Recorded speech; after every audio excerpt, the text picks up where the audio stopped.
Telangana RTC employees نے آج آدھی رات سے ہڑتال کا اعلان کر دیا۔ حکومت کے ساتھ تلنگانہ RTC JAC قائدین کی بات چیت ناکام ہو گئی ہے۔ اس کے بعد RTC JAC نے اعلان کیا ہے کہ وہ آج آدھی رات سے ہڑتال اسٹرائک شروع کریں گے۔ JAC قائدین نے AIS افسرز کی کمیٹی کے ساتھ مذاکرات کیے، تاہم کمیٹی نے حکومت کو 4 ہفتوں کا وقت دینے کی درخواست کی اور ہڑتال اسٹرائک واپس لینے کی اپیل کی، لیکن JAC نے اس تجویز کو کینسل کر دیا۔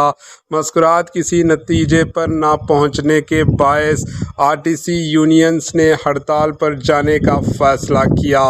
اسی دوران RTC JAC کے چیئرمین وینکنا نے کہا کہ ہم نے اپنے مسائل افسران کے سامنے رکھا۔ IAS افسران کی کمیٹی نے 4 ہفتوں کی مہلت مانگی، لیکن ہمارے مطالبات نئے نہیں ہیں بلکہ پہلے دی گئی یقین دہانی ہی ہے۔